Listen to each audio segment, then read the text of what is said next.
Assalamualaikum, selamat pagi adik-adik Waalaikumsalam, semua. dokter. Salam dok, pagi dok. Pagi, Dok. Ya, Pagi selamat pagi, dokter. semangat pagi. Sudah pada makan sarapan? Alhamdulillah, Dok. Dok. Sudah dokter, pagi dokter. Ayo kita mulai. Siapa yang memimpin sebagai leader? Maaf dokter, saya leader dokter. Iqbal. Ya dokter.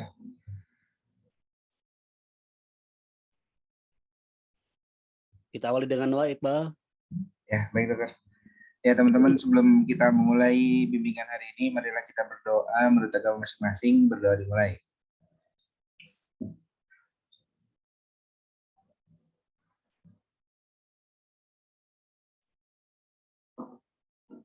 Ya, berdoa selesai. Lanjutkan dokter, terima kasih dokter. Baik, saya dapat tugas membahas kasus untuk ulkus kronik dan juga lipoma. Benar ya? Ya betul dokter. Ulkus pada tungkai dan lipoma, Dok. Ya, ulkus pada tungkai dan lipoma. Betul ya tadi koreksi ulkus pada tungkai. Jadi ingat selalu bahwa yang selalu keluar di soal UKM PPD itu ulkus tungkai. Dan itu kronik. Karena karo akut itu biasanya karena trauma, masuk dalam kelompok trauma atau infeksi pasca operasi. Surgical site infection. Kalau akut tuh pada trauma, ekskoriasi dan sebagainya. Kebanyakan di atas ya. Dan lipoma. Baik, di sini ada ketua kelompoknya Iqbal atau jalan aja? Kelompoknya saya dokter. Oke, Iqbal ya. Saya Dr. Dadang, saya dari Bandung. Saya dinas di Rumah Sakit Al Islam Bandung dan juga dosen di Fakultas Kedokteran FK Unisba. Ya, saya beberapa tahun terakhir tuh ya melihat atau katakanlah apa ya, termasuk di Unisba, mungkin ada di sini yang masih saya menganalisis dan belajar bagaimana memahami soal samping aspek materinya, juga bagaimana bisa membaca soal dengan cepat sehingga akurat. Kan soal itu ada strukturnya ya, ada skenario tepinya, kemudian ada leading atau ada pertanyaan dan ada jawaban distraction. Jadi kalau untuk yang sudah pernah membaca materi atau terpapar dengan kasusnya, itu sebenarnya mudah begitu dibaca, kemudian bagaimana pikirannya kemana dan apa yang harus dipikirkan. Baik, itu selintas sebagai pendahuluan. Kita akan bicara dengan ulkus tungkai dulu ya. Sudah lihat di modulnya? Iqbal udah pernah lihat modulnya? Sudah dokter. Kalau sudah, saya akan coba rangkumkan dalam kalimat sederhana ya. Jadi ulkus tungkai itu pertama selalu kronik ya. Jadi bisa aja munculnya dalam soal ulkus kronik bukan ulkus tungkai. Yang kedua, penyebabnya itu bisa karena faktor di dalam, internal, atau endogen ya, atau eksogen di luar. Dan selalu yang namanya luka itu pasti ada hubungan dengan perfusi pembuluh darah. Jadi pasti hanya dua kan, arteri dan vena. Jadi ada ulkus varikosum, ada ulkus arterium, arteri. Ada 4 jenis yang ulkus dalam tungkai bawah. Yang dua lagi apa? Yang dua lagi berhubungan dengan masalah eksternal, ya. Eksternal itu ya, apalagi kalau bukan trauma yang sifatnya lama, repetitif, kronik. Nah, yang lama itu ya pressure, ke gesek-gesek segala macam, tapi ada faktor kan kalau kita normal tuh tangan kegesek, kaki kegesek akan menghindar gitu. Tapi kalau ada faktor dalam yang membantu, itu akan timbul luka. Itu yang disebut ulkus neurotropik karena ada gangguan nerve. Jadi 3 faktor saya sering nyebutnya pertahanan tubuh ya, pembuluh darah itu pertahanan tubuh, saraf itu pertahanan tubuh. Orang luka itu kalau dia punya saraf dia akan menghindar kan, refleks. Tapi kalau sarafnya desensitasi atau tidak sensitif, dia akan tidak ada respon untuk menghindar. Itu faktor alami begitu ya. Kita ada bahaya kan menghindar. Jadi pasti ada faktor yang menyebabkan neurotropiknya terganggu. Yang banyak di Indonesia karena diabetes mellitus. DM ya. Ya, DM. Dan satu lagi ulcus tropicum. Ulcus yang disebabkan karena higiene dan gizi yang buruk ya. Dan ini karena entah kenapa ya dinamakan tropicum, mungkin banyak juga di daerah tropis ya, atau walau alam. Jadi faktornya juga sama. Ada 2 faktor, higiene kan ada faktor di luar ya, kotor, tidak bagus dengan kebersihan diri. Kemudian juga ada faktor di dalam yang gizi yang tidak, daya tahan tubuh yang kurang bagus. Maka 2 hal ini menjadi penyebab. Oleh karena itu banyak yang ini harus disela-sela. Ya, disela-sela dan meluas akhirnya. Sela-sela terjadi papula dan meluas. Nah, jadi 4 ulkus itu ya, dia ada ulkus yang arteri tadi, venosum, ya karena vena terbentuk, terbendung, sesuatu yang lambat akan terjadi stasis, melambat, maka akan, kalau pembuluh darah itu stasis, melambat, itu akan terjadi permeabilitas yang menurun, yang cairan itu keluar, dan terjadilah proses isemik. Kalau karena vena arteri, kalau isemik kan mati juga, nggak ada ngasih makan. Kalau vena kan stasis, venosum. Hampir bisa dibedakan antara 2 kelompok tadi, ada yang nyeri, yang tidak. Semua yang berbasis pembuluh darah nyeri pasti. Ya, karena sarafnya tidak terganggu. Tapi yang neurotropik, karena DM tidak nyeri. Yang tropikum bisa nyeri, bisa tidak. Itu ya tentang ulkus secara garis besar. Membedakannya nanti dalam ada spesifik tadi dari sisi sifat nyerinya, jenis lukanya berbeda. Nanti dalam soal biasanya yang yang ditanyakan bisa jenis ulkusnya. Misalnya saya lihat beberapa kali soal tentang ulkus itu jarang sih apakah ini masuk jenis tropicum, varicosum, arterium atau gangren pedis misalkan. Yang sering ditanya tuh gejala klinis, kemudian Wagner 0 sampai 5. Sangat mudah membedakan Wagner ya. Wagner kan menggambarkan severity. Makin berat, makin besar, makin berat. Makin 0 makin ringan. 0 baru ya merah-merah saja. 1 udah mulai ada laserasi di daerah luar, dangkal. Jadi masih permukaan kulit. Seperti orang yang ekskoriasi. Yang 2 mulai ke bawah ya. Ke bawah, yang 2 tuh mungkin sudah karena dia Wagner khusus di kaki ya. Di kaki kan dangkal gitu. Kulit itu tipis. Jadi 2 udah bisa kelihatan tendon dan tulang. Ya. 2 tuh udah kelihatan tendon dan tulang. 3 lebih dalam lagi, tapi ada infeksi. Udah mulai ada pus, bau, ada discharge, ada sekret. 3. 4 Gangren udah mulai ada yang mati. Pasti ada hitam kalau gangren tuh ya.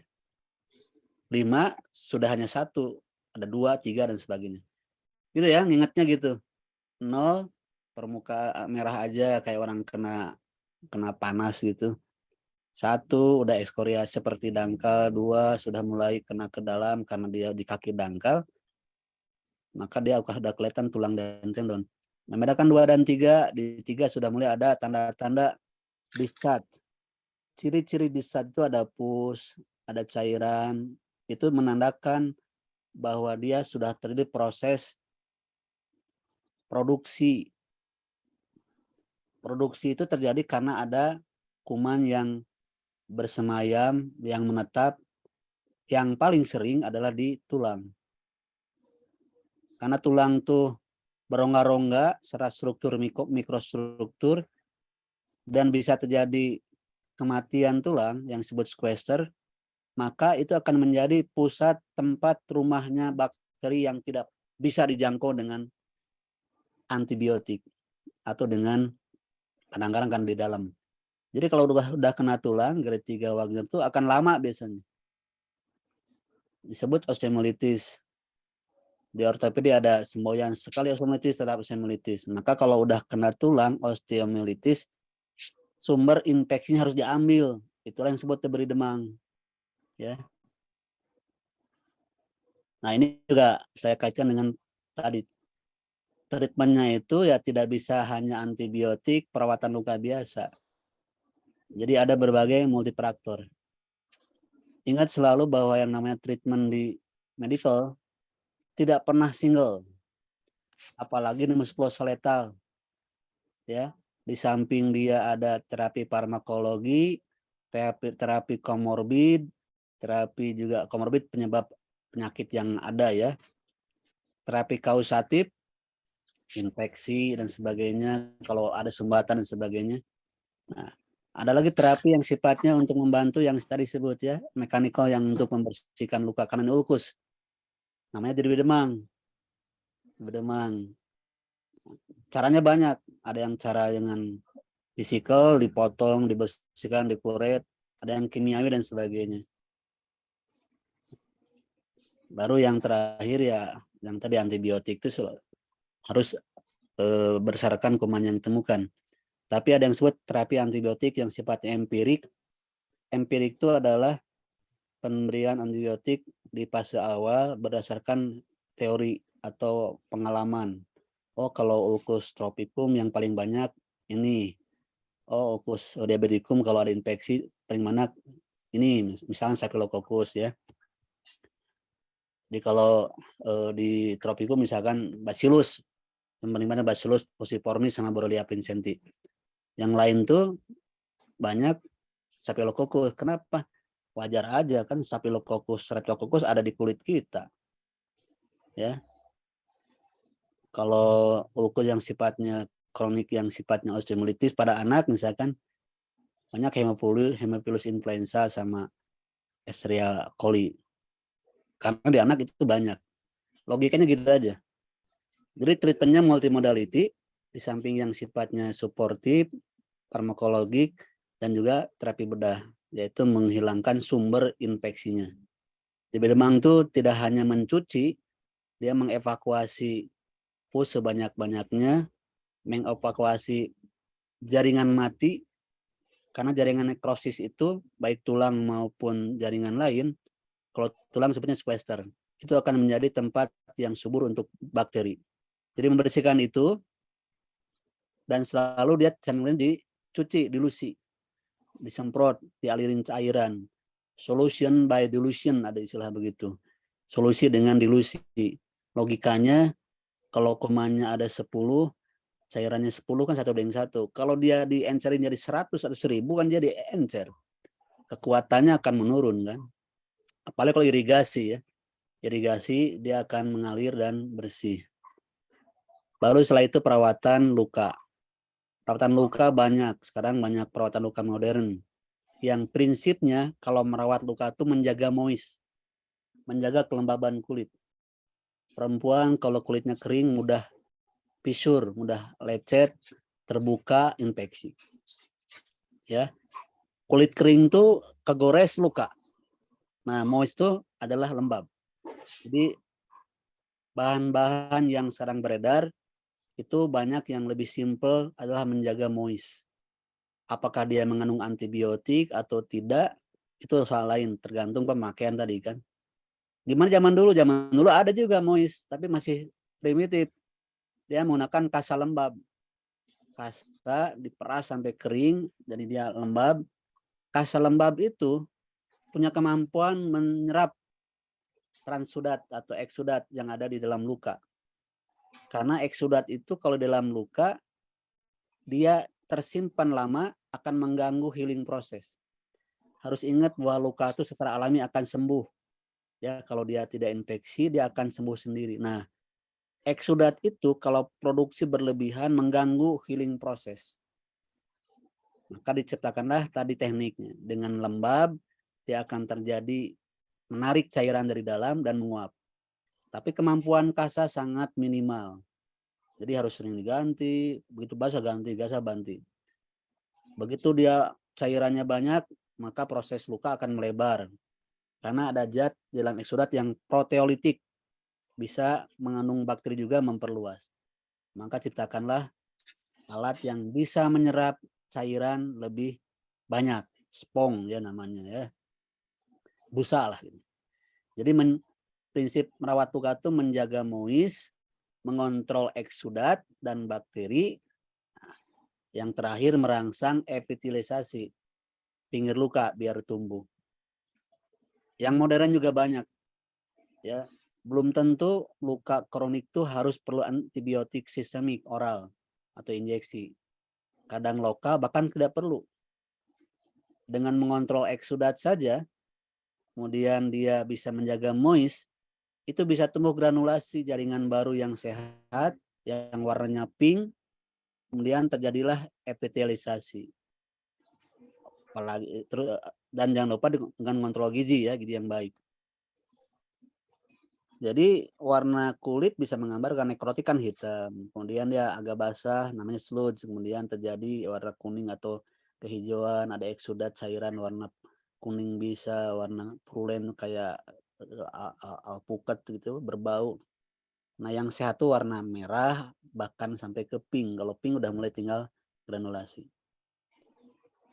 Baik, itu dengan ya singkatnya seperti itu. Teori detailnya kalian bisa baca di modul. Tapi kalau saya baca dari soal-soal yang ada itu ya seputar itulah yang ditanyakan.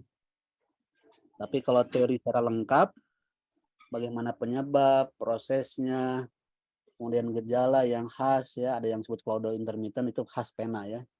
Ada isemik, pasti dia wajar lah kalau isemik kan seperti orang diikat karet, dia akan terjadi agak pucat, kemudian terjadi lebih baal, dingin. Kalau dia memang tersumbat, udem. Jadi gejala klinis tergantung penyebab tadi. Kalau penyebabnya arteri ya pasti dia akan isemik, vena akan stasis, udem. Kemudian kalau karena DM ada neuropatik, diabetikum, dia lebih HIP-SSI tidak berasa. Saya tidak jarang ada pasien yang kakinya itu bengkak, kemudian luka, di dalamnya ada paku payung misalkan ya, karena nggak terasa tadi. Bila infeksi baru luka, ini baru kelihatan. Gitu. Makanya dalam namanya grup diabetic foot, itu ada kelompok yang mengkampanyekan untuk pasien diabetes itu bagaimana memelihara kaki. Kan yang sering itu kan kaki ya. Di beberapa negara ada ahli pedotrian, apa namanya lupa. Dia ahli yang merawat kaki. Tapi prinsipnya menjaga kelembaban tadi. Jadi orang DMT harus sadar bahwa kakinya harus lembab sehingga tidak mudah luka dan harus dilihat sering supaya dia tidak sampai kecolongan terjadi luka. Baik, itu sebagai overview pada luka tungkai bawah atau luka kronik. Silakan yang mau bertanya nih. Kita banyak ya, Iqbal pesertanya ada 95. Ya dokter, harusnya ada 100-an lebih. Oh, saya dikabari 55 orang katanya. Dokter izin bertanya dokter, Silakan. yang tentang ulkus pada tungkai itu dokter. Jadi kan dokter tadi jelasinnya ada 4 dokter. Nah satu tuh ada pertanyaan di soal latihan dokter tentang ulkus marjolin itu dokter, yang itu Ya. ulkus marjolin dokter apakah masuk gitu ke dalam ulkus pada tungkai? Makasih dokter. Oh, di dalam soal Iqbal nemu ada tentang ulkus marjolin. Betul dokter. Ada juga ya. Ya. Saya bikin soal tapi belum pernah bikin ulkus marjolin. Boleh di ini pertanyaan gimana? Yang ditanyakannya apa? Ya betul. Izin dokter dicari dulu dokter.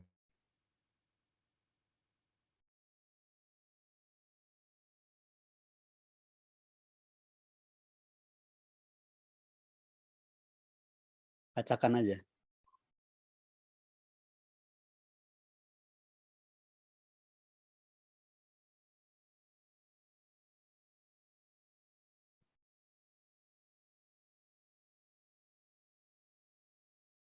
Karena setahu saya ulkus marjolin nggak jarang di tungkai bawah. Ya dokter, izin dibacakan dokter ya. Oke, siap. Ya, seorang laki-laki berusia 45 tahun datang ke puskesmas dengan keluhan luka di daerah betis kanan sejak 7 hari. Keluhan disertai dengan demam, pasien mempunyai riwayat patah tulang terbuka pada betis akibat kecelakaan lalu lintas dan dilakukan operasi DRS sebulan yang lalu. Pasien tidak memiliki riwayat diabetes mellitus. Pada pemeriksaan fisik suhu badan 37,5 derajat Celcius dan tampak luka bekas operasi yang selalu mengeluarkan pus. Apakah diagnosis yang paling mungkin? Yang A-nya ulkus decubitus, yang B-nya tuberkulosis tulang, yang C-nya ulkus diabeticum, yang D-nya sepsis artritis, yang E-nya marjolin ulcer. Oh, Ya, jadi muncul di pilihan ya, bukan di jawaban. Ya, jadi marjolin ulcer itu banyak di gluteal dan ada hubungan dengan keganasan, Iqbal. Ya. Jadi kalau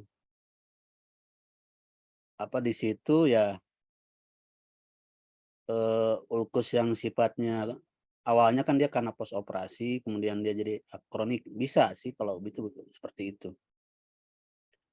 Tapi di soal itu kayaknya jawaban bukan karena pasien pos itu ya dengan tanda-tanda tadi nadi dan tensi suhunya naik kan ya? Iya dokter, tapi suhunya masih suhu normal sih dokter. Berapa? 37,5 dokter. Terus nadi tensi pemeriksaan lain. Sebentar dokter. Kalau tensinya nggak dicantumkan dokter. Ya, Iya. Ini cuma suhu aja dokter. ya. Jadi jawaban yang benar apa kira-kira? Satu apa tadi? Yang A-nya ulkus decubitus dokter. Yang Ya, B-nya tuberkulosis tulang, yang ya. C-nya ulkus diabeticum, yang D-nya sepsis artritis, yang E-nya marjolin ulcer. Saya mikirnya malah dari ke 5 pilihan itu yang paling mungkin malah marjolin gitu. Itu nggak mungkin dokter. Iya, karena yang 4 lain juga nggak pas. Iya, yang 4 lain nggak mungkin gitu. Iya, Izin dokter. oke. Jadi memang kalau sepsis nggak ya jelas ya, karena dari penyakitnya nggak ada. Kemudian yang tadi apa septic arthritis kan di join ya.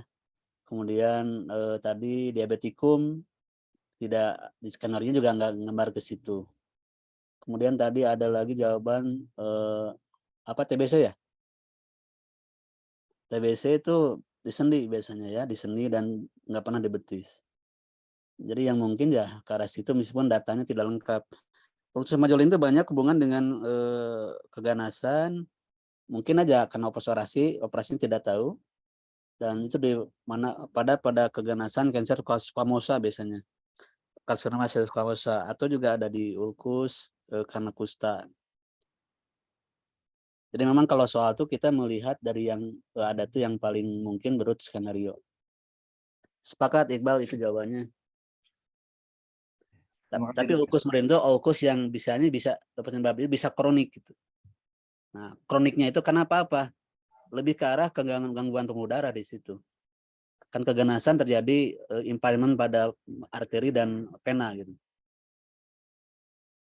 Baik, silakan yang lain. Atau yang ingin tanggapan boleh apa dari Iqbal tentang usus marjolin. Kalau enggak boleh pakai kasus yang lain atau pertanyaan yang lain.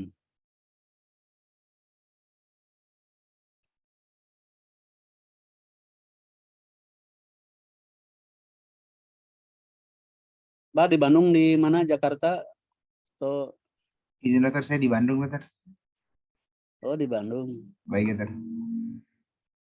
Di FK mana Iqbal? Ya, ya dokter. FK mana? Saya FK Wisu dokter. Plat? Saya FK Wisu tapi pindah dari Unjani dokter. Oh, ya ya. Tetangga saya di Jalan Pohon Kelapa Iqbal. Masih di rumah nih. Ya dokter, ayah saya biasanya berobat ke Ali Salam dokter. Oh iya. Jangan pasien saya lagi ya. Mudah-mudahan.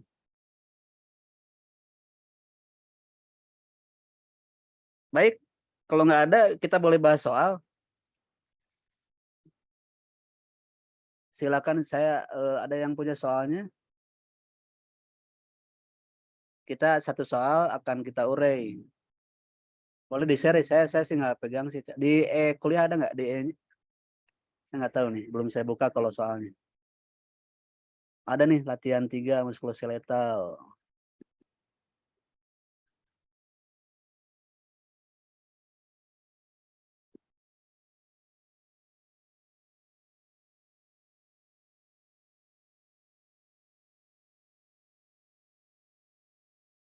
Jadi kalau di soal itu ya, faktor kunci yang ada itu di vignette di skenario.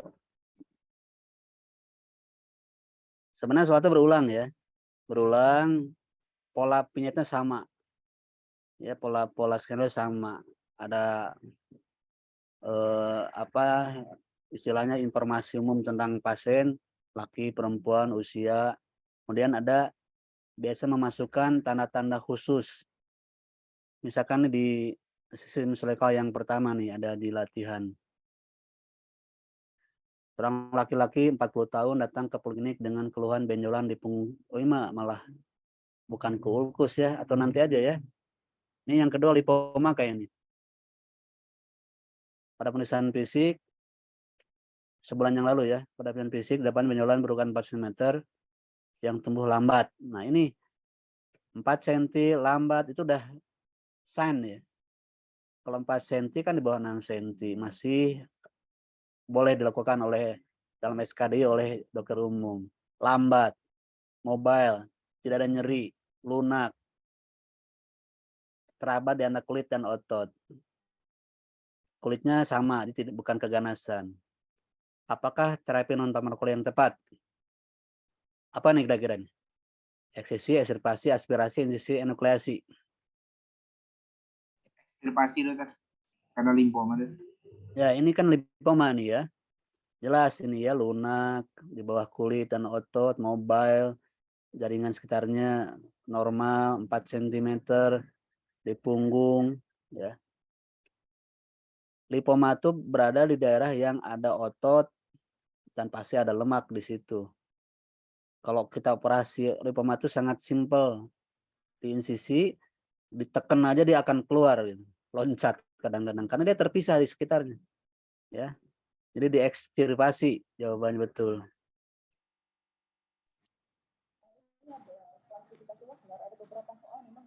Ini semua benjolan-benjolan nih.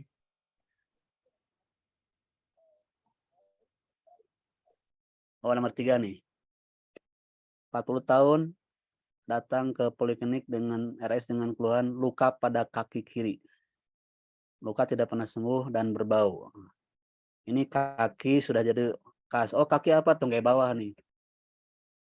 Kaki itu kan panjang di Indonesia, kaki itu dari mulai paha sampai pedis ya, femur sampai pedis. Tapi kita akan di bagian bawah. Tidak sembuh berbau DM. Penyelesaian kalian bisa buka ini enggak? Jadi saya nggak usah baca detail. Bisa dokter, bisa. Bisa ya? Bisa. Nomor 3. Nomor 3 saya akan Jadi baca tuh kita poin-poinnya yang akan menjadi key. Kalau udah ya, Izin dokter, biasanya kalau nomor 3 di dokter nomor sekian berapa gitu di kami dok, karena soalnya kan diacak-acak tiap. masalah utama ya. Oke. Ya, jadi paling kodenya bagian latihan keberapa gitu. Nah, itu bisa kita lihat bareng-bareng gitu dok. Oke. Sesuai sama clue-clue yang dokter berikan gitu, latihan berapa gitu. Bisa Baik. dibuka sama si Iqbal gitu dok.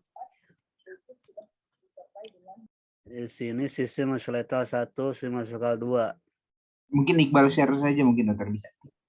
Ini gitulah. Nanti saya tunjukkan itunya. Iqbal share aja.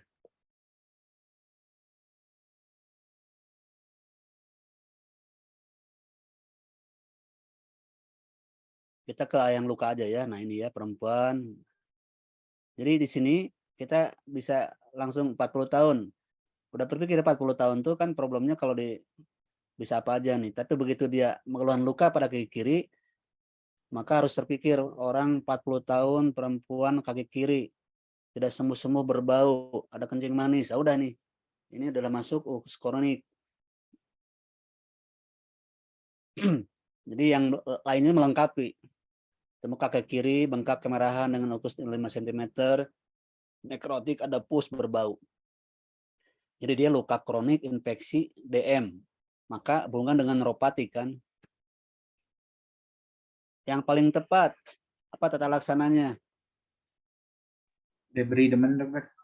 Ya, gitu ya. Jadi amputasi terlalu jauh. Jadi begitu udah ketahuan, oh ini udah ada bau, kemudian udah ada pus positif, leukosit naik, GDS naik, udah ini memang udah indikasi untuk melakukan tindakan yang lebih luas. Ortosis, salah kan, ortosis kan kaki palsu. Antibiotik tidak selesai. Ya betul debridement jawabannya. Dokter izin bertanya dokter. Hah? Kalau ada nggak maksudnya clue yang menjebak gitu dokter? Misalnya Ini yang menyebab adalah mungkin kalau baca terlampau cepat, ya terlampau cepat. Wah ini berat sekali nih, umur 5 tahun. Nah itu 5 tahun tidak harus tindakan amputasi. Zaman sekarang tidak pernah ada lagi pilihan amputasi untuk luka ya. Dulu itu ya, hindaran itu ya. Yang kedua adalah yang mungkin bisa miss, yang tidak ada pus. Ada pus, kompres luka aja dengan antibiotik. Yang lain sih nggak ada yang lain tuh, elastik bandit kan nggak mungkin ya karena luka kan. Ortosis nggak mungkin kan, bukan karena itu. Itu yang bisa miss, menurut saya bisa miss pada pemahaman di soal ini.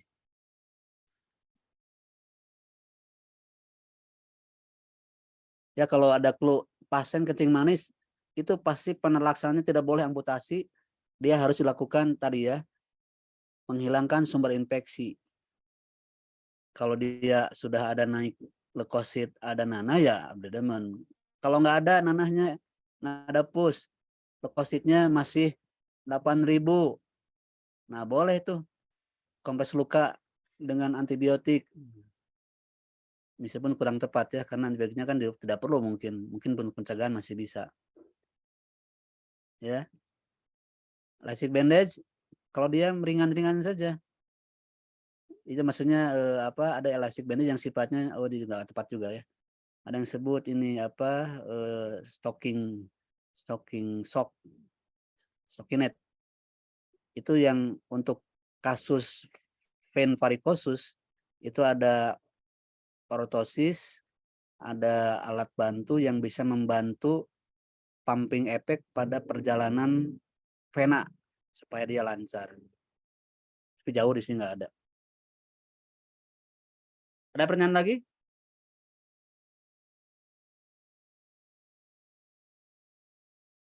Kalau nggak lanjut, Iqbal boleh.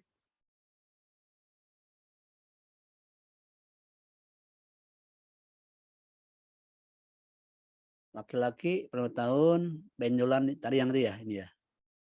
ini yang tadi dokter. Yang tadi, cuman dia pertanyaannya adalah diagnosa ya. 9 tahun, luka lutut kanan, terjatuh. Nah, ya, terjatuh 9 tahun masih 4 hari. Pada rasa lokalis tampak ulcerasi, debris, pus, kekuningan, hangat, teraba massa, tidak teraba massa. Dan ditekan minimal, sendi lutut pada batas normal. Apa jawabannya? Debridement ulkus, Dok. Yang lain?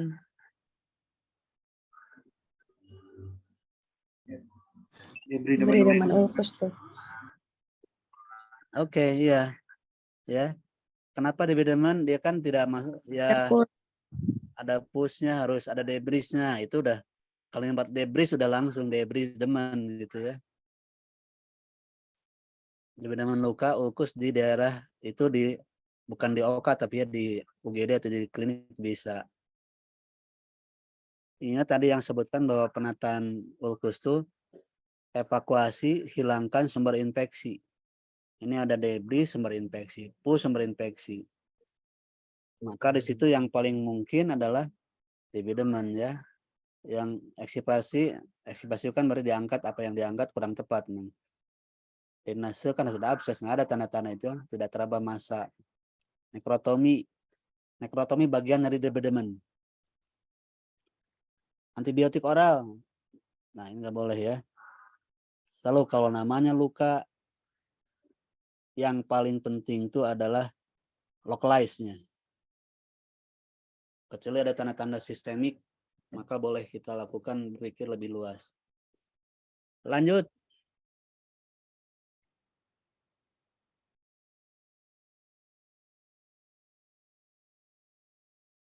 Ini banyalan juga nih.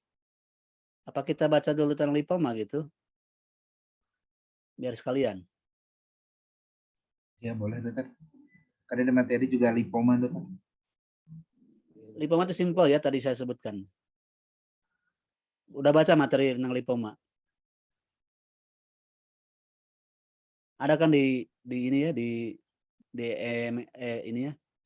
Modulnya ada ya. Ada Jadi dokter. lipoma itu benjolan yang khas,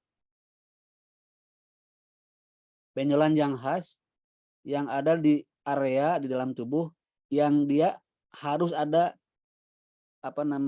otot ya. Jadi nggak mungkin ada lipoma di tulang kering tibia di atas, di betisnya adanya itu. Yang paling banyak itu kayak atas, di lengan sama di punggung, kemudian ke perut, baru di kaki. Itu predileksinya ya. Tidak mungkin ada lipoma di, jarang sekali lah. Kalau di kepala itu kan sangat tipis, jadi langsung dengan tengkorak, seperti juga di anterior tibia, itu jarang. Tidak pernah malah ya, saya belum pernah nemukan. Tapi belakangnya mungkin saja di leher itu, leher belakang. Kalau di kepala yang mungkin aterom, karena kista aterom itu ada hubungan dengan folikel rambut. Ya. Jadi ingat bahwa yang namanya lipoma itu pertama organnya adalah organ yang ada otot. Bukan tulang, bukan yang banyak rambut. Kalau rambut bisa ini dengan kista aterom. Yang kedua khasnya adalah dia tidak ada reaksi sekitarnya. Tenang-tenang aja, nggak ada keluhan, lambat sekali. Kan dia kan dari kista aterom dari itu. Kista epidermoid. Aterom darah berlambut. Sekitarnya ada masalah biasanya. Kadang-kadang dia pernah hiperemis, ada nyeri. Kista epidermoid keras. Di daerah yang non lawannya, kalau epidermoid yang non otot tadi, banyakkan di kepala, di tulang kering.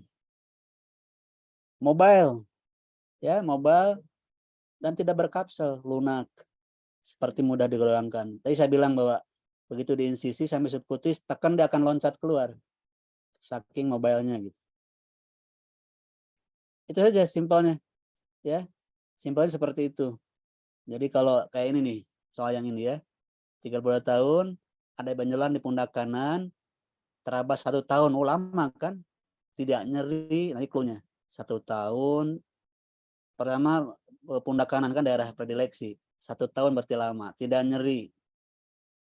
Sehingga pasien tidak khawatir. Karena vital normal.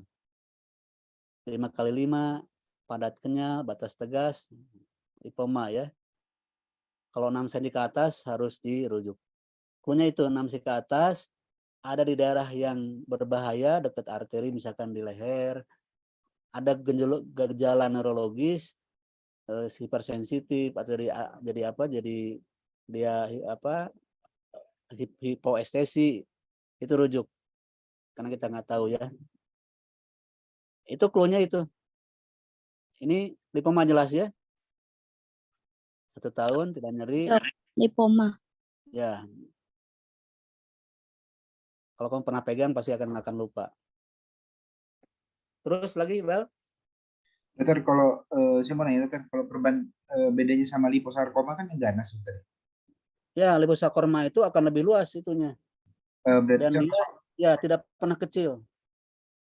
Liposarkom itu 10 cm. Darah sekitarnya ada masalah. Karena dia invasif, sekitarnya akan ada hiperektasi, ada kemerahan, kadang nyeri karena dia menekan saraf. Jadi ceritanya lebih rame. Kalau lipoma kan tenang-tenang aja. Itu bedanya ya. Lipoma, liposarkom, leiomyosarkom, lymphoma itu semuanya heboh tandanya. Itu ada tanda-tanda yang tidak tenang. Lipoma dengan kisah ganglion bedanya mungkin agak mirip. Ganglion tuh di daerah tendon, di dekat sendi dan keras, tidak kenyal. Ya, bahkan sekarang kadang terfiksir ya, kalau udah mati terfiksir. Kalau lipoma masih kenyal-kenyal. Ganglion itu sering sangka tulang, karena di dia dalam kantong kista yang sangat tebal. Kantongnya itu kan tebal dari selaput tendon sheath. Di dalamnya isinya itu seperti jelly dan itu padat. Kalau tidak ada lagi saluran dia akan padat, terapa keras.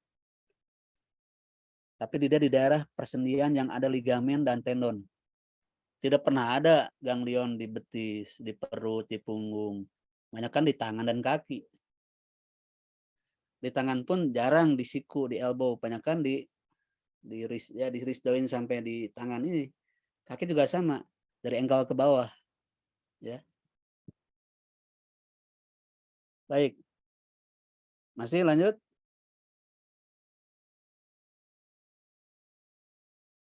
Ini sudah ya dokter tadi. Sudah ya.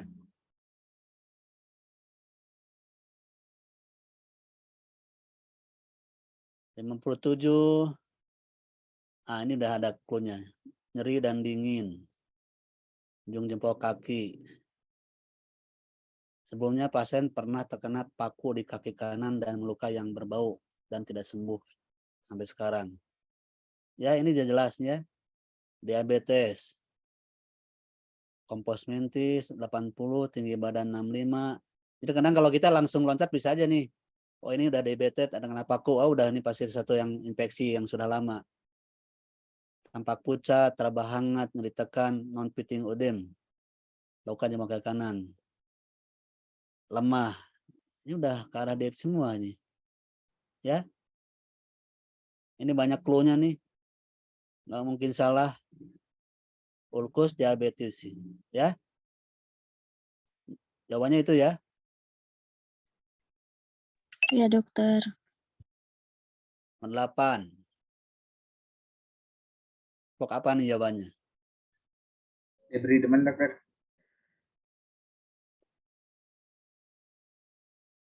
Menggaung, bau pus. Nah, ini menggaung, bau pus, nekrotik. Udah pilihannya. Kayak yang tadi ya. Kayak betul.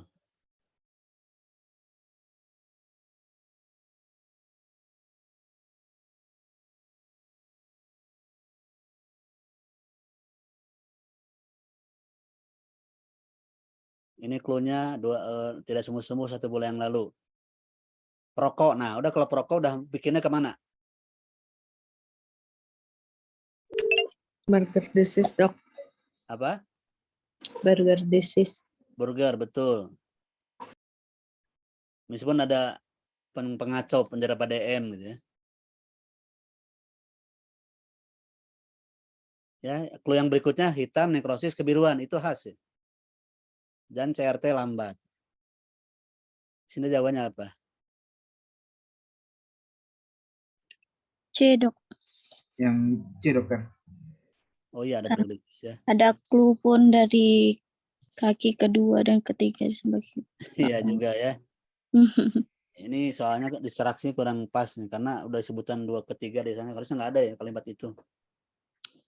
Apa-apa. Dok, Ini mempercepat. bonus ini. Lanjut. Burger itu pada pena problemnya ya. Sering sebut juga ulcus varicosum, tapi yang lebih khas ulcus burgeritis. Jadi vena terganggu karena faktor rokok, terjadi pastasis yang menyebabkan vena stasis, maka terjadi luka. Hasil tadi ya nekrosis, kebiruan, dan dia nyeri. Lama-lama dia nyeri hitam. Lanjut ya.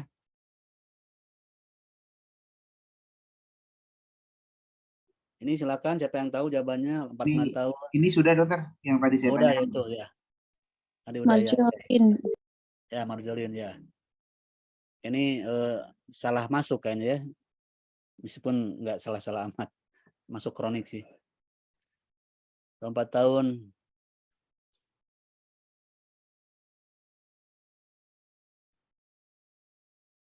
Ini mengenai ukuran tadi dokter bilang lipoma.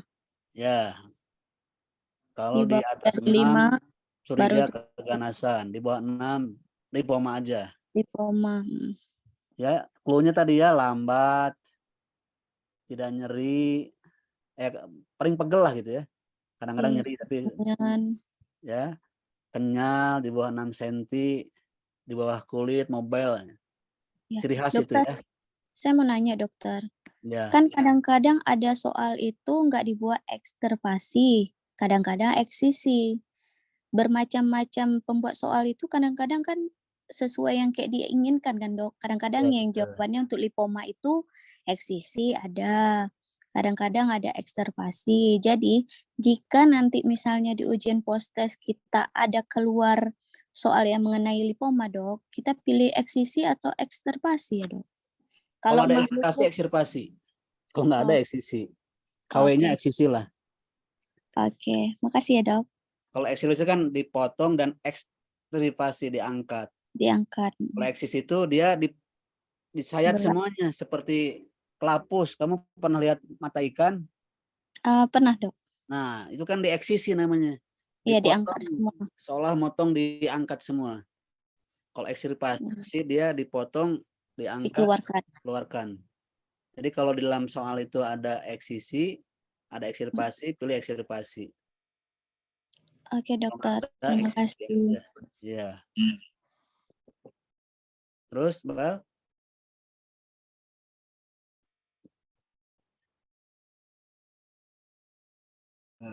Sudah segini Sudah aja. ya tadi ya? Sudah, Oke. dok. Dilanjutkan, dokter, bagaimana, dok? Lanjut. Kalau lanjut harus jawab kan? Udah tadi jawab ya? Nggak dijawab semua ya? Belum, dokter. Belum saya jawab. Sok centrang-centrang aja. Pokoknya apa yang dibilang tadi diconteng aja, jadi bisa next kita.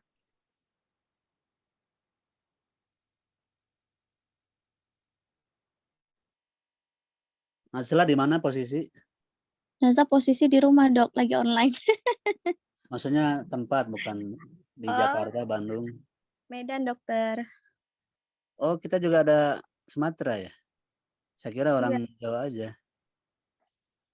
Nah sebenarnya campuran sih dok. Ada Oh, campuran gitu ya? Acehnya dok, ya. Cuman lama sekarang udah tinggal di Medan. Ya. Dokter izin, sebenarnya ini base-nya base Sumatera Utara, dokter. Oh gitu? Ya, betul. Saya sih baru sih menggantikan Dokter Oni yang nggak bisa ini. Kalau bikin soal sering. Wah bisa dong dok, dapat bocorannya. Tadi bocorannya tadi, polanya kayak tadi. Oke. Ini ada yang hati-hati ya. Ini kan yang ini nomor 1. Lengkap sekali kan? Nah, Iya dok. bisa mengacaukan kita. Jadi kita supaya fokus, tadi aja ambil clue. Perempuan 60 tahun, nyeri lutut 2 bulan yang lalu, 60 tahun, nyeri lutut 2 bulan. Ini kayaknya bukan soal Bukan. lipoma nih. Ini bagian-bagian OA-OA-an gitu. Ya, OA. Sebenarnya yang bagian keduanya belum dokter, belum kita bahas. Jadi bagian muskuloskeletal yang satu aja mungkin. ya 60 tahun 2 bulan, udah pikirnya ke arah degeneratif. Yang paling banyak nih saya itu OA. Ya sekali Iya. juga OA. Saya bikin soal kalau untuk OA itu 60 tahun ke 55 tahun ke atas. Ya. Dan khasnya ini berpindah posisi dari duduk berdiri. Karena terjadi ketika dia duduk, OA itu kan sudah destruksi meniskusnya. Cairan otot sendinya udah berkurang. Ketika dia diam, cenderung dia spasme ototnya itu. Begitu dia otospasme, dia bergerak, dia akan terjadi iritasi benturan antara femur dan tibia, nyeri gitu. Jadi itu khasnya gitu ya. Perubahan posisi, tidak dapat tebak semutan sebagainya ya. Ada kaku, berat badan tuh kelihatan dia overweight, Iya. tidak didapat primetas atau udem, nyeri tekan daerah medial genu. Kemudian tidak didapatkan perabaan hangat dan kepritasi. Apakah masih yang sering daripada kasus ini? Jadi dia jelasin banyak, tapi yang ditanya tuh yang lain. Kita udah, oh ini kayaknya OA nih simpulannya ya. Tapi OA yang sifatnya stabil. Ya dipermintaskan yang dua OA tuh. Parum dan valgus. Bagus. Sini kan valgus nggak ada. Iya, Farum. Yang ada parum, parus gitu.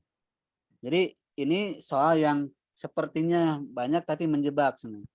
Kita berpikirnya ke arah diagnosis, ke arah apa? Tahunya ditanya adalah deformitas. Itu kalau yang dari klinik. Kalau kita baca dari soal, dari jawaban, kita berpikir ya, soal yang bagus, soal itu sebelum dilempar dia akan diseleksi dulu. Jawaban tuh mirip-mirip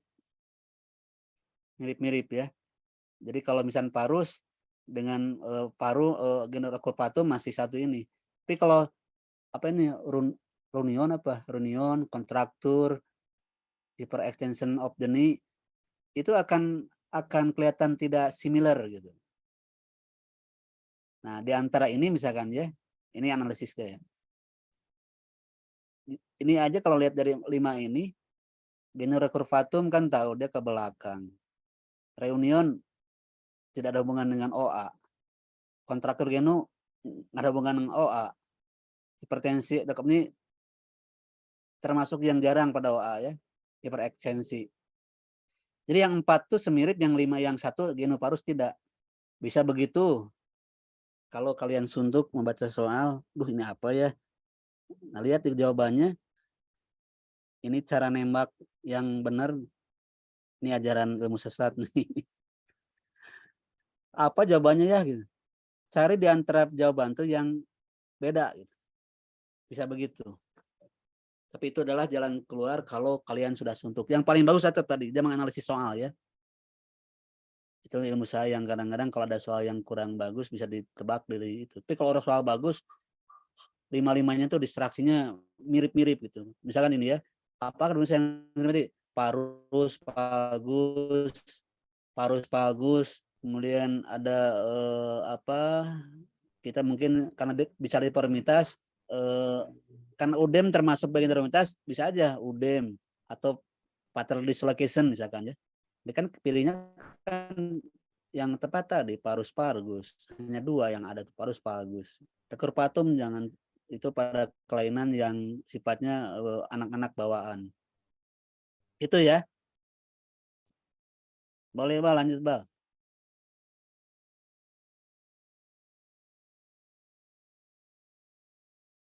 Ini sama juga ya.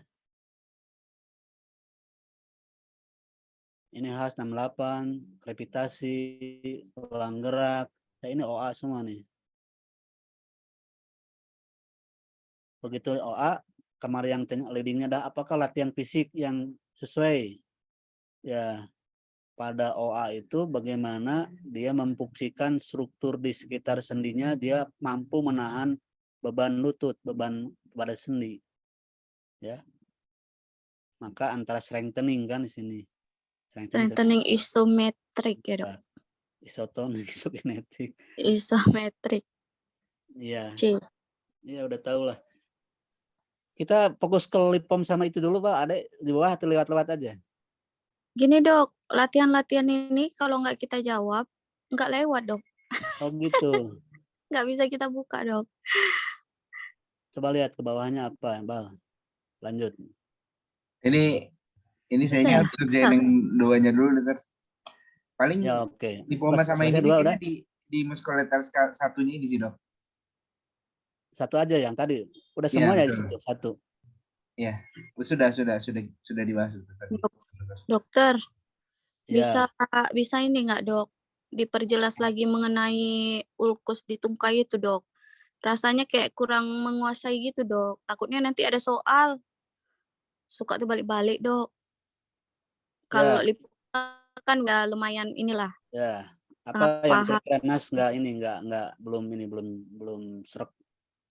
Kayak clue-cluenya itu dok. Untuk supaya mempercepat gitu dok. Ciri-ciri khasnya gitulah dok. Ya, kalau ulkus hanya 4 ya, ingat. Yang 4 tuh ada pertama hubungan dengan arteri vena, Iya. arterium venosus, hubungan dengan saraf, dengan saraf itu DM pada DM karena ada diabetic neuropathy, dan satu lagi adalah tropikum. Hubungannya masih ada dengan masalah pembuluh darah. Oke. Jadi kecuali yang tadi yang jarang-jarang tuh Urcus marjolis ya. Marjolin. Sebenarnya yang paling sering tuh 4 itu. Tapi yang di 4 yang paling sering tanya adalah ulcus diabeticum. Oh, berarti lebih khas ke ini ya, sakit-sakit Ya, DM gitu, di udahlah FKD itu ini langsung ya dok kalian ya. harus mampu merawat lukanya di home care maupun di klinik. Ya dok. Jadi dari antara 4 itu yang paling sering DM. Yang paling khas ya tadi burger. Ya. Burger.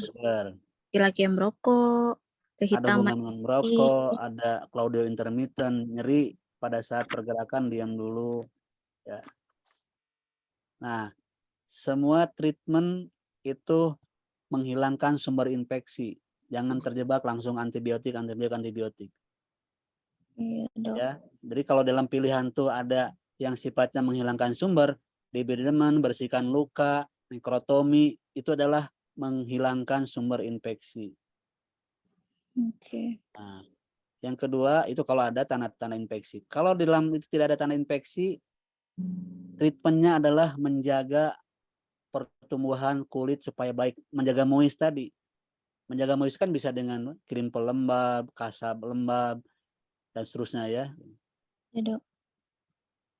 Atau mengontrol eksudat dengan kasa ditempel kasa yang kering, lembab yang kering ya. Kering itu akan rapat.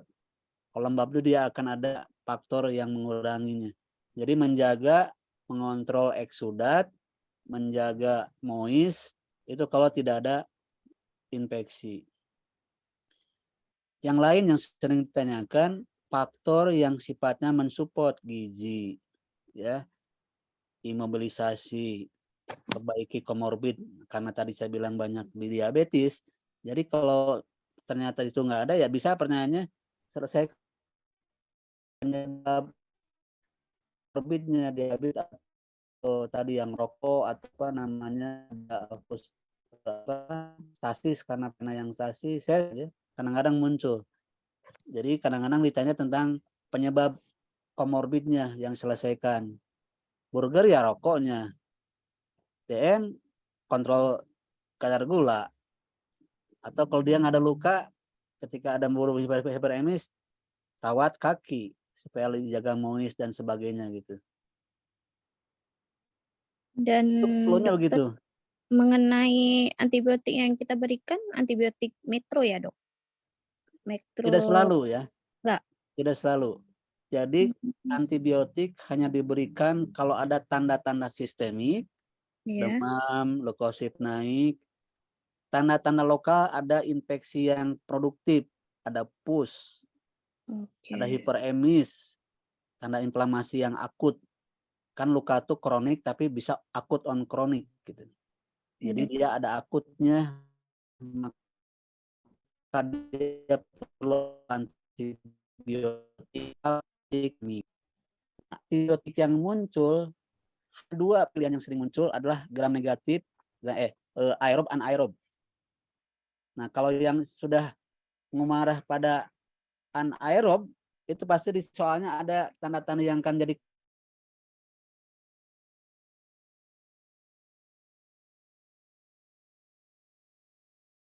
ada krepitasi, ronsen ada gambaran udara. Itu semua adalah tanda tanya bahwa terjadi infeksi yang sifatnya anaerob. Kalau ditanyanya antibiotik, baru ke metronidazole, antibiotik untuk anaerob.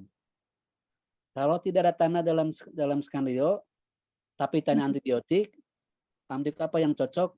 Broad spectrum. Atau dua-dua, ada aerob ada. Ya.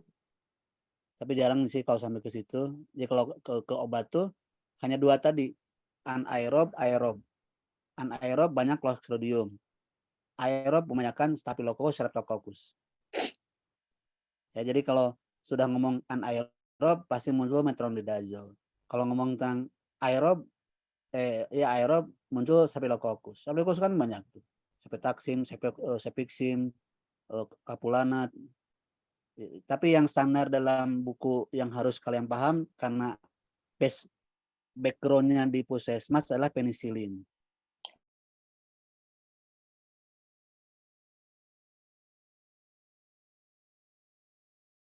Ya bisa apa saja, yang penting clue-nya mengarah pada dia bukan aerob, bukan anaerob.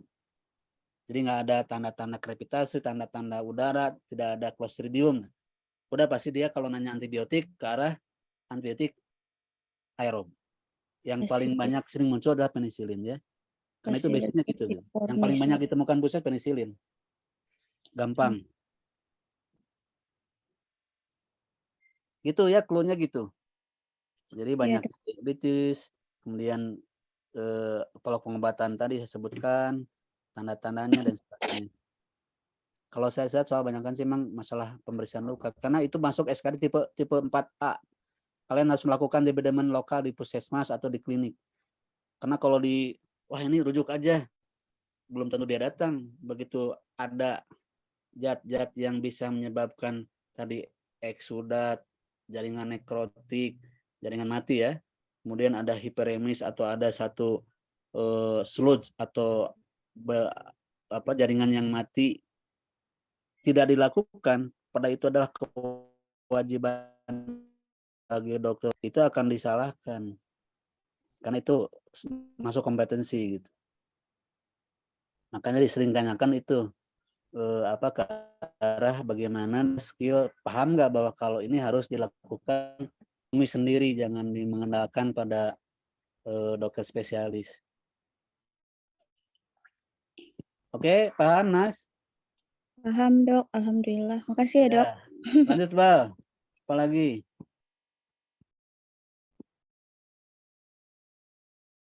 Kita sampai 10:30 ya. Saya ada jadwal poli.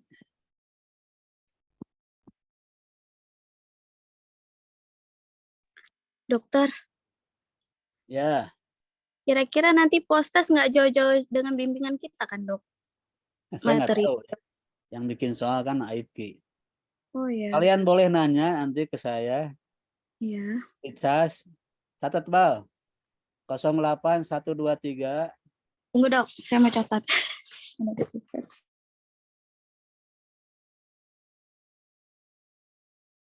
123 123 9655 9655 297. 297. Dokter Dadang. Dadang Rukanta, Bandung. Unisba.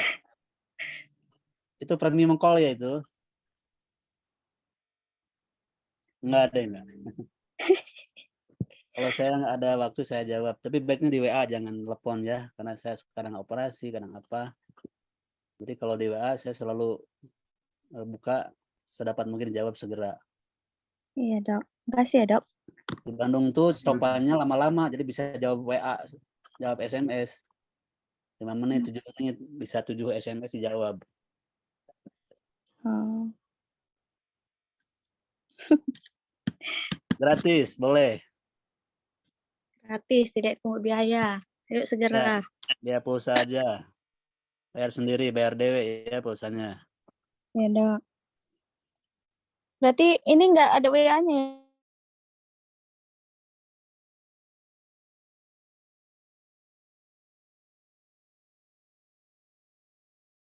Satu aja.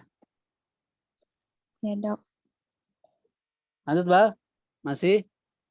Kalau Iqbal mah ke rumah aja, Bal. Deket kan di Bandung. Iya, dokter. Mantap. Kamu kan di Bandung, Bal. Datang aja ke Poli. Boleh, dokter. Ya. Siap-siap. Wah, mantap. Jadi pasien, Bal. Iya, mau jumpa dokter pura-pura jadi pasien aja dulu ya kan? Ya kan, Dok? Langsung amputasi sama saya. Oh, yang operasi amputasi. Ngeri kali, Bal. Kalau di saya ada pasien rawat, bisa. Kamu pernah lihat nggak pasien yang bedanya yang usus burger, usus diabetikus? Pernah lihat nggak waktu Waktu koas pernah, Dok, yang diabetikus tapi, Dok.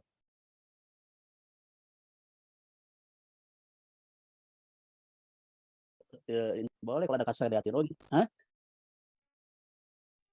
Itu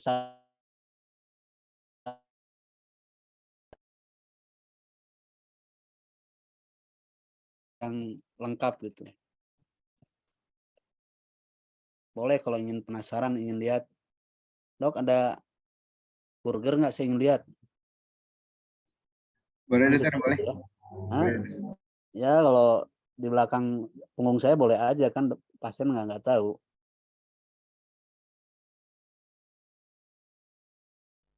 Lanjut, Bang. Mangga, dokter. Ke soal lagi atau ke mana? Kebetulan soalnya udah kebahas, dokter, yang perihal Udah habis yang satu ya? pembahasan. Iya, dokter. Sudah. Oke, saya bikin clue lagi ya. Jadi kalian kalau memang pas nanti nemuin soal, belajar soal, ada yang galau, boleh WA kirim ke saya akan pesan. Nah, yang kedua, yang lain yang saya sampaikan tadi ya, selalu ya. Jadi pola soal tuh di Pinyet itu dia akan syaratnya itu harus menentukan tadi ya, peristiwa yang selalu awalnya itu laki perempuan usia. Itu penting. Di ulkus tuh selalu usia tua. Udah mengarah tua ke arah diabetes. Begitu muda atau pertengahan lah, itu ke arah burger. 25, 40. Karena kita kalau kan soal itu sebelum di launching kita ini dulu kita bahas dulu untuk di apa istilahnya, lupa saya. Nah, itu dibetulkan sama kita. Jadi harus spesifik betul. Laki, perempuan, umur. DM banyak di perempuan. Kita sering ini kalau DM nih baiknya perempuan ya. Saya sepakat. Ya laki-laki jarang. Walau alam kenapa. Tapi satu sisi memang peduli banyak perempuan. Burger banyaknya pada laki-laki. Kronik pada masalah vena banyak pada laki-laki. Ya. Jadi itu di kalimat itu udah langsung kebayang, oh perempuan 63 tahun udah berpikir aja. Ada luka udah berpikir ini antara ulcus diabeticum atau ulcus tropicum. Ya, karena kalau dia ke arah bawahnya kan hanya 4 kan kalau udah ulcus tuh. Arteria sama vena tuh lebih jarang. Ya. Nah, baru di bawah itu skenario berikutnya adalah clue-clue yang melengkapi pikiran kamu tadi. Jadi setelah di awal berpikir, wah ini yang paling atas diabetikum, yang kedua adalah dia venosum, yang ketiga arterium atau tropicum. Udah pikir gitu, begitu baca berikutnya menguatkan antara dua pilihan tadi, sudah kamu leadingnya akan mudah. Yang leadingnya apa? Hati-hati jebakan tuh kalau terlampau asik di atas, kamu nggak perhatikan pertanyaannya. Wah ini langsung aja menjawab ke diagnosis. Padahal yang ditanya misalkan apa tindakan. Itu juga jadi sebagai pengaco atau istilahnya pengacak. Jadi hati-hati. Jadi selalu setelah selesai baca skenario, pinget baca pertanyaan. Atau kadang-kala, nah itu yang kedua, ini yang pertama, yang kedua kita baca pertanyaan dulu. Kalau udah diagnosis, nah, ketika kita baca skenario kita udah mengarah. Kita nyari diagnosis apa nih? Begitu dia laki-laki umur 25 tahun, nah, udah berpikir kan yang pertama, oh ini kayaknya Brugger nih. Ya, kalau enggak Venusus gitu. Nah, begitu tanda-tandanya mengarah, maka kita bisa langsung loncat. Wah, ini pasti itu. Dilewat. Jadi cara jawab yang betul bukan membaca satu jawaban soal, tapi udah langsung tahu soalnya apa. Itu yang kedua. Jadi yang kedua baca pertanyaan baru skenario. Yang ketiga, wah ini yang paling, wah kita udah baca soal skenario, nggak tahu jawabannya ke arah mana, yang tadi yang sebutkan. Di antara 5 itu pilihan, distraksi, mana yang beda. Itu pilihan terakhir dengan masih ke arah yang benar gitu. Misalnya gini ya, di ulkus. Dan tanya diagnosis. Kan udah tahu 4 tuh ya. 4. Di 4 itu pasti si soal itu akan dibikin sama. Misalkan kita mengarah soalnya dengan soal ulus diabetikum. Yang ditanya adalah tentang Wagner misalkan. Ya. Wagner berapa? Atau kan nggak akan gitu. Menurut Kaspis Luka ini masuk masuk stadium apa atau kelompok apa atau kan Wagner bisa macam-macam.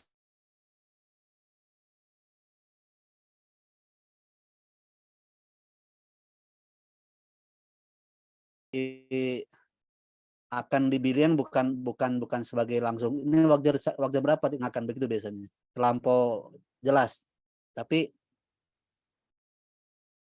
jika melihat luka masuk apakah klasifikasi yang cocok untuk luka di atas. Kalau luka di kutung kaya hanya satu kan Wagner gitu. Nah di situ bisa saja dibilangnya tidak lagi Wagner tapi grade 1, 2, 3. Nah ada yang bilang grade 2 misalkan grade 2 ya, grade 2 kan sudah sampai tendon dan tulang. Nah grade 2 tapi ada lagi grade 2.2 ulkus dalam dengan infeksi. Kan salah itu. Tapi di jawaban lain ada kalimat ya tidak pakai grade tapi ulkus dalam sampai tendon tulang. Ya itu salah satu yang bisa kita lihat, oh ini beda nih. Nah seperti itu.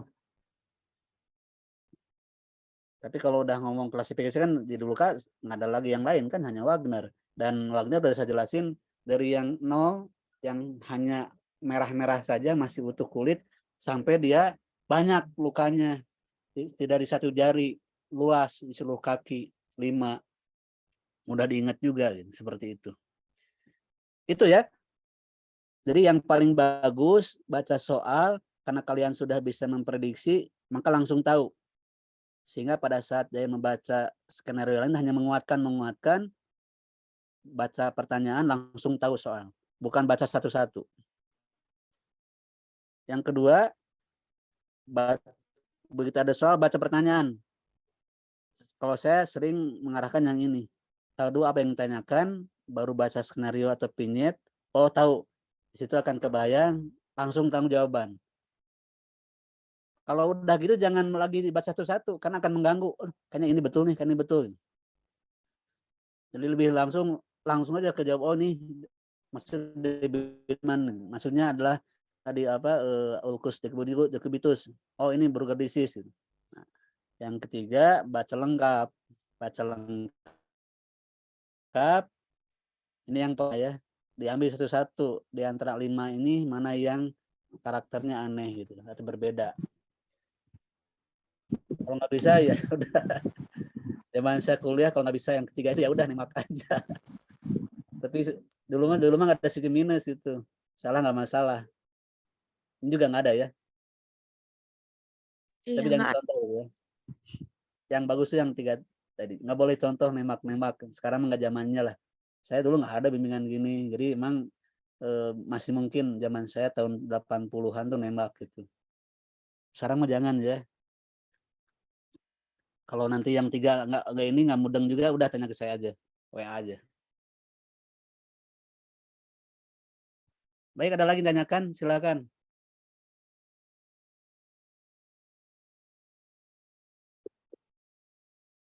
Ini yang lain kemana nih? Nggak suara nih. Ada yang lagi on, Melisa Rizka Hart. Iya dokter, Oh, di Sumatera ya. iya dokter di Wisu dokter. Ada Cuman pertanyaan, lagi Melisa? kebetulan di Aceh dokter. Oh, kamu orang Aceh ya? Orang Medan tapi saya lagi tinggal di Aceh dokter. Kebetulan ikut suami jadi Aceh. Alhamdulillah. Enak nih Aceh ya. Iya dokter. Yang lain silakan. Ini ada 5 halaman nih. Banyak ya sih. Ada berapa orang sih? 103 ya? Iya dokter 103 dokter. 103 include sama dokter lah ini. Oh iya ya. Iya sama dokter. Jadi 102. Saya nggak ikut ujian ya. Iya dok, janganlah dok. Udah habis masanya dok. Tapi dok kan sekarang nggak online lagi loh post-testnya dok. Nah, kalau nggak online lagi, ada mengatasi kecemasan dan kegugupan. Ya, Itu dok. kan CBT ya. Iya dok. Nah, saya dulu waktu ujian orto itu kan tahun 90-an, 90 itu udah CBT kita tuh, yang lain belum tuh. Kita udah international examination. Jadi CBT. Jadi CBT itu 200 soal dalam 90 menit ya. Sama ya. 150 soal dalam 200 menit. Alhamdulillah tuh ya. Kalau saya waduh dikejar waktu. 290 soal. Jadi seharusnya ngajarin.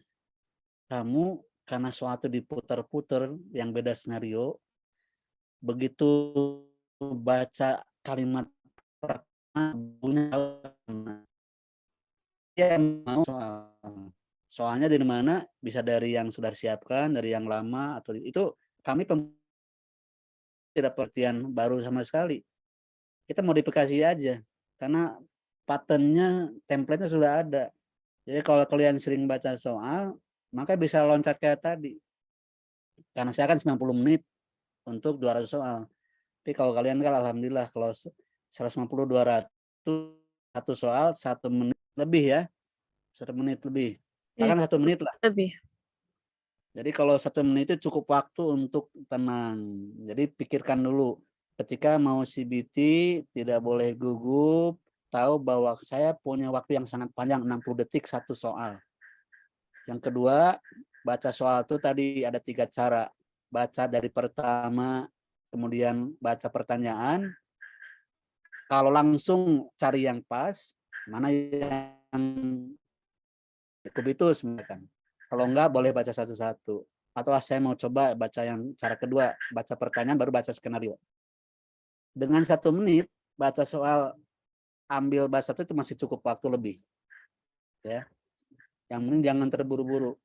Sering orang mahasiswa itu kalau baca soal terburu-buru, terskip-skip gitu. Ingat, ketika pertama kali baca kalimat pertama, harus langsung punya DD. Ini apa ya DD-nya? Ini. Jadi, pertama apa? Ini, udah ada DD. Begitu dia baca kalimat berikutnya, DD-nya berkurang. Itu cara latihan soal yang benar. Setiap baca soal kalimat yang pertama kedua harus punya DD. Oh, ini tentang ini. Begitu baca tanda yang clue yang tadi, pemeriksaan klinis dan sebagainya, maka udah mulai meningkat. Pada saat baca pertanyaan langsung tahu apa yang diinginkan. Ini misalkan saya selalu gini. Seorang anak umur 2 tahun datang ke klinik ortopedi karena patah tulang ketika dia mau duduk. Ini 2 tahun patah tulang mau duduk. Padahal kan namanya duduk tuh nggak berat kan. Maka berpikir ini patah tulang yang sifatnya mudah patah. Hanya 2 kan di dalam SKD yang patah tulang mudah tuh, brittle bone atau scurvy. Ketika kalimat berikutnya ditemukan ada apa? Bisa kejawab dari situ. Baru 1 clue aja. Kira apa itu? dalam fisik ditemukan didapatkan ada blue sclera. Yang kedua, tampak ekstremitas atas bawah ada cyberbone. Udah 2 clue tuh. Udah kebayang kemana gitu? Siapa yang tahu? Nas atau Iqbal? Atau Ridho? Idil? Herminia? Siapa yang tahu kira-kira 2 ini? Ini yang bikin soal saya nih. Iqbal apa kira-kira? Maaf dok, tadi koneksinya kurang bagus tuh, jadi patah-patah gitu nih dok. Anak 2 tahun dalam patah tulang paha ketika mau duduk. Ya. Clue berikutnya pemeriksaan fisik ada blue sclera. Atau saya tambahkan lagi, menurut ibunya anak sering patah. 2 tahun patah dengan duduk, jadi kan tulangnya kan mudah patah. Atau tulang yang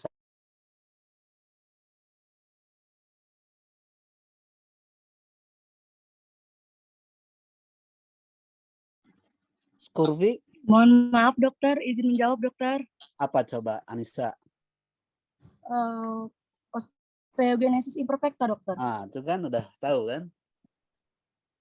Scurvy atau definisi vitamin C dan OI. Kadang dibalik. Jadi dia udah sering cyberbone. Menurut ibunya anak sering patah dan berobat berapa aja. Apa tanda khas pada kan blue sclera dibalik gitu. Kayak gitu ya. Jadi di awal harus sudah punya pemikiran diagnosis. Ya. Tadi Anissa kan langsung tahu khas.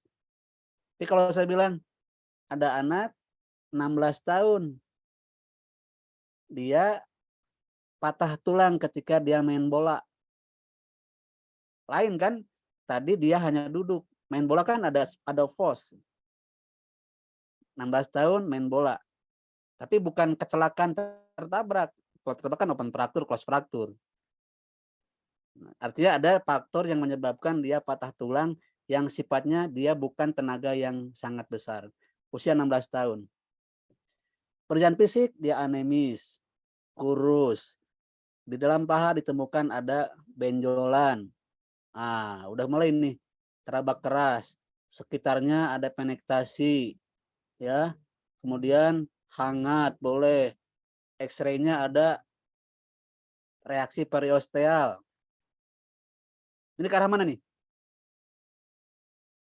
Jelas bukan kongenital. Jelas bukan trauma. Maka dia patah karena proses di dalam tulang. Pada 16 tahun yang paling banyak apa? Keganasan. Coba Anissa atau yang lain siapa? Keganasan apa yang paling banyak di dalam soal? Tinggal pilih kan? Juvenil dokter bukan dokter? Keganasan bukan juvenil. Nah, kalau keganasan omongannya koma-koma. Ya. Sarkoma. Yang sering tuh dalam soal itu Ewing sarkom, osteosarkom, sarkom. Jadi sarkom di situ. Osteosarkom dokter. Apa Jul? Osteosarkom. Betul ya. Jadi di situ. Jadi clue-nya tuh muncul di awal-awal. 16 tahun. Jadi kalau pada anak-anak patah brittle bone hanya 2, scurvy sama itu. Pada tengah-tengah kebanyakan adalah osteosarkom ya, banyak osteosarkom sih. Kalau Ewing sarkom tuh kebanyakan akan muncul di tulang pipi, scapula, pelvis. Kita bikin hal seperti itu. Dan nanti yang muncul pada X-ray, tanda hasil X-ray. Itu sarkom sering muncul ya. Jadi gitu ya. Jadi kalian harus mampu dengan baca suatu di kalimat awal sudah bisa mendedek. Begitu mendedek tahu, tinggal bawah apa sih yang khasnya gitu. Contoh lain misalkan ya. Seorang laki-laki 30 atau 42 tahun. Datang ke pinggang. Nah, udah laki-laki umur pertengahan nyeri pinggang. Kemudian dia nyeri pinggang. Kalimat berikutnya pertama dirasakan ketika mengangkat beban atau ketika bangun dari duduk lama. Spondilitis dokter, spondilitis angkuliosis. Belum. Jadi setelah nyeri pinggang masih mungkin itu spondilitis ya. Nah, jadi bisa nanti saya akan mengarahkan, oh dia nyeri pinggang 45 tahun. Nah, berikutnya adalah clue yang akan membedakan. Ikan dede kan spondilitis TB bisa, spondilitis bisa, HNP bisa, atau radikulopati lumbar bisa. Begitu kalimatnya, nyeri menjalar, radikulopati kan, oh radikulopati ini yang atas. Begitu saya sebutkan, os mengeluh ada benjolan di tulang belakang atau ada pistel, maka akan ke infeksi spondilitis. Tapi kalau kalimatnya hanya spasme otot ditemukan, jadi kalau dia mengedan, istilahnya kalau precipitation test atau compression test positif ke arah HNP, ya kan beda-beda tuh. Kalau pada spondilitis kan tidak khas laseks positif atau positif. Jadi begitu biasanya di awal-awal umum tadi udah mulai mengarah. Kalau saya ingin soalnya ke arah masalah spondilitis, tinggal bilang ada gibus, ditemukan gibus atau benjolan di tulang belakang di level spondilitis kan khas ya. Kalau nggak torakal dia di L1 L2 atau di cervical, di daerah tempat dia berbanyak pergerakan atau di daerah dekat dengan kompleks primer. Jadi kayak gitu ya. Jadi Julianto udah bisa menebak kemana itu. Tergantung pembuat soal mengarahkan kemana, mau ke spondilisis ke HNP atau ke arah spondylosis. Karena pasti si pembuat soal bikin yang khas di kalimat kedua.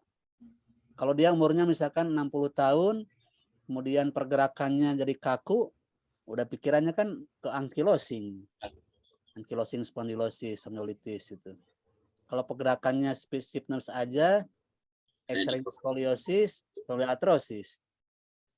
Yang sering keluar itu spondylolisthesis, spondylosis, spondylitis TB. Kemudian yang sering keluar lagi adalah radiculopati.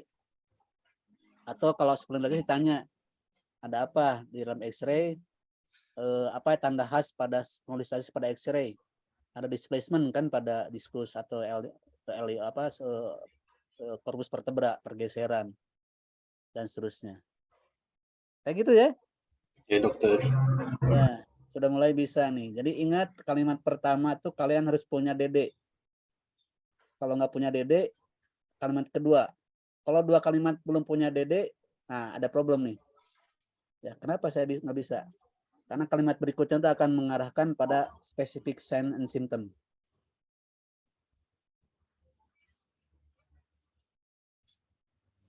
Baik gitu ya. Ya, ini rahasia membuat soal. Memang terus gitu ya. Saya kalau bikin soal terus kadang-kadang kan diminta untuk membuat satu review soal.